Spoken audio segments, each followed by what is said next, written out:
Welcome to Creatively Exposed, a podcast and safe space for Black and marginalized creatives to empower, educate, and uplift you through the final product of self and creation.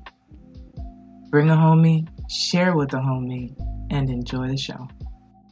Welcome back to Creatively Exposed, and I am in my living room, and so you may have this, relaxing water sound in the back. Yes. We're still figuring and transitioning here. So go with it, work with me, and let's get this episode on the road. And I am excited to continue to say that this episode has been brought to you by our sponsor, Between Magic and Dreams. It is a dope book available hardcover, paperback, audiobook, digital, on all of the places where you can find your books at. Audiobook is available in Audible, and let's talk about the blurb. So, what if out of the blue you were saddled with a task that would most certainly ruin your weekend plans? What would you do if you were to look to the side at this very moment to see a creature of myth and legend beckoning you to do things that defy common sense? Quen finds himself in just such a predicament. Follow him on a journey that will either leave him twisting in the depths of oblivion, riding the winds of change, because as it turns out, we've never owned our reality, we're just renting it. And so definitely check out Between Magic and Dreams by Brian D. Covington and support Black authors, y'all. And you can also check all of the socials, Between Magic and Dreams and betweenmagicanddreams.com, also in the show notes. We are back again, ladies, gentlemen, folks, them. And I have a couple of things for y'all tonight. Because, it's evening and it's a newly late night episode, is in like 10 o'clock now because, life has changed and 10 is late. So, first things first, I pop up. It was Mental Health Day this weekend, World Mental Health Day, and for those, just now tuning in, I am really about mental wellness. This is something that I'm passionate about, something that I really care deeply about, and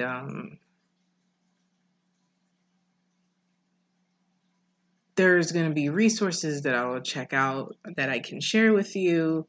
I started my journey through Talkspace, and then I was able through therapy for Black girls to find my dope art therapist. There are so many different kinds of therapy. So look into it, see the different types, and see what works for you. I've been fortunate to hit it off from the jump with my therapist, but don't get discouraged if you've had a not so great experience with certain therapists. It is like dating, and sometimes you hit it off well, and sometimes it don't work out. But keep trying, because the work and the healing is so worth it. So worth it. So I'll definitely add some resources, some ways, if you're struggling financially, maybe some options.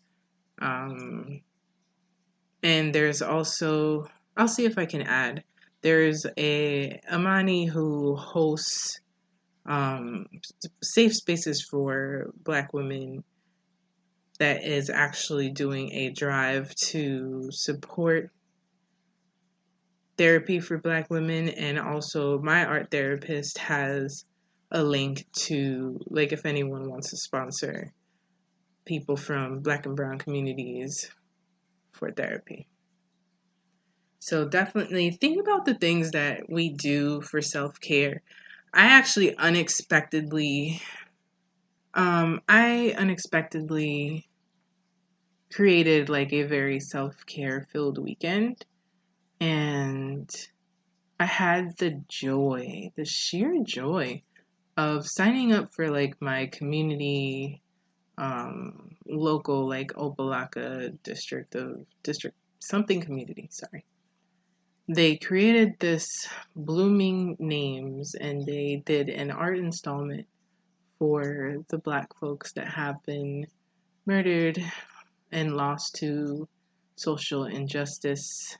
And, it's a place to honor our grief. And we got the dope opportunity to create our own memorials at home. And so, wow, it was beautiful because I actually got to see my therapist before our session, which is actually today if you're listening on Monday. And so that was a refreshing surprise. And we got so many flowers. Oh my God. And it's gorgeous. So I'll put the link if you want to see it on my Instagram, my personal sort of Instagram. Y'all know I got a whole bunch. But what are the things that you do when you realize like you've been overworking, you haven't been really pouring into yourself?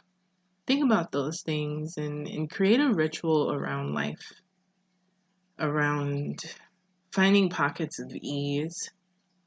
Life can be demanding, especially in this highly virtual life that we're living.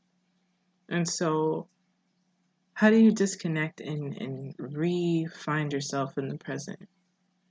For me, it was literally it was a Zoom call, but it was like the most restorative Zoom call because we're really in each other's space while, we're clipping and putting this floral arrangement together. And I began coloring with pastels on black paper. So instead of like white painting paper, there's black paper. It's lit. Like for me, it feels like I'm communing with the ancestors. And I'm just coming to the page and I'm just, what needs to be expressed at this moment. What else do I do? Catching up on shows for sure. We're going to discuss Lovecraft Country. I did not see yesterday's episode. I'm trying to like stay present here. I'm at episode 8. If you have not seen episode 8, then I will say when it's like a spoiler alert. And what else do I do? Naps are good. Naps are good. Reading audiobooks, just like Between Magic and Dreams, and playing with the crystals that I sell. I literally did a meditation with some citrine crystals, which are like yellow, high vibrational, solar plexus crystals, and that in itself was a vibe. Journaling, big one.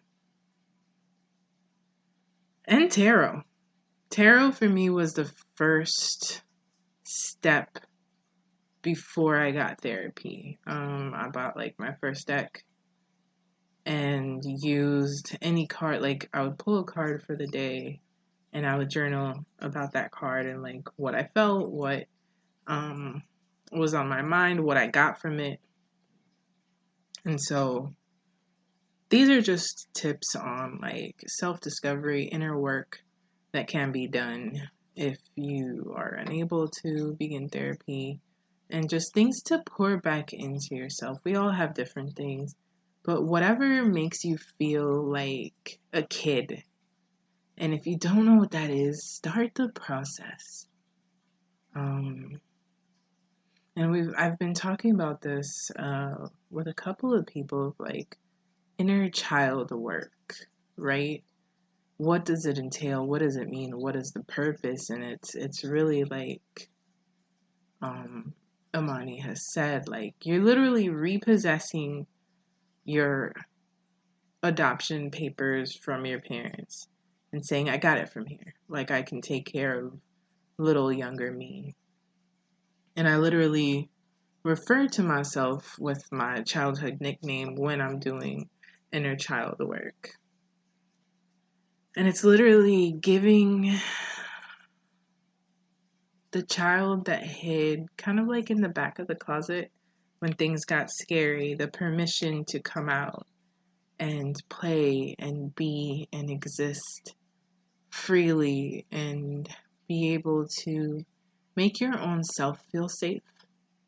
I think with this Cancer moon that we have had for the weekend, a lot of like old trauma came up this weekend and like heavy feelings and different things like that. And what I realized, I think Cancer moon for me, and I'm gonna get like really vulnerable and transparent, it brings up like feelings of abandonment. And what I realize is it's not intertwined with anyone in my life. It's a self-abandonment. For those who feel like they've had to perform or overextend or overgive or whatever to prove that they were worthy of affection or love, there is a self-abandonment that happens there. And it can translate into relationships to where you don't even know what to do when the relationship is over. Like there's nothing left of you because you've been placing that part, that aged you, in the back of the closet. So it's like, open up the closet. Physically, like move the clothes from side to side, spread everything, right? And like say, hey, to all of the yous that you've kind of shoved in the back burner and bring them out. And it might be creepy, but like all of yous, come out and play together, dance, make art, do something that doesn't need to have this perfect result or this perfect thing. Because like perfectionism and the need to have everything done a certain way for it to be valuable is not a childhood thing. It's the pressures that parents, life, society puts on us. That's not our natural state of being. And so those are my thoughts for Mental Health Day.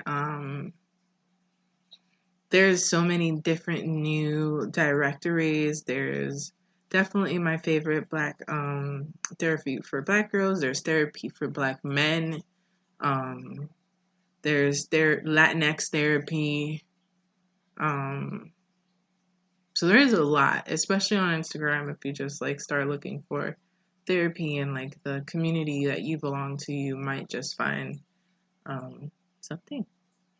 So I will beat therapy into y'all's heads. Why? Because it is life-changing to have an objective space where your vulnerability will not be used against you with the right therapist. Like, I can't say that everyone is perfect and that you might encounter like the perfect person, but I do believe in the power and transformation of therapy. So let us talk about, and I guess this has been like a multi-part series about Black women, but Lovecraft motherfucking Country. Yo, so I'm not gonna go into episode 8, okay, which is like the last one before Sundays. But I will go into Hippolyta's episode. If you have not seen, heard,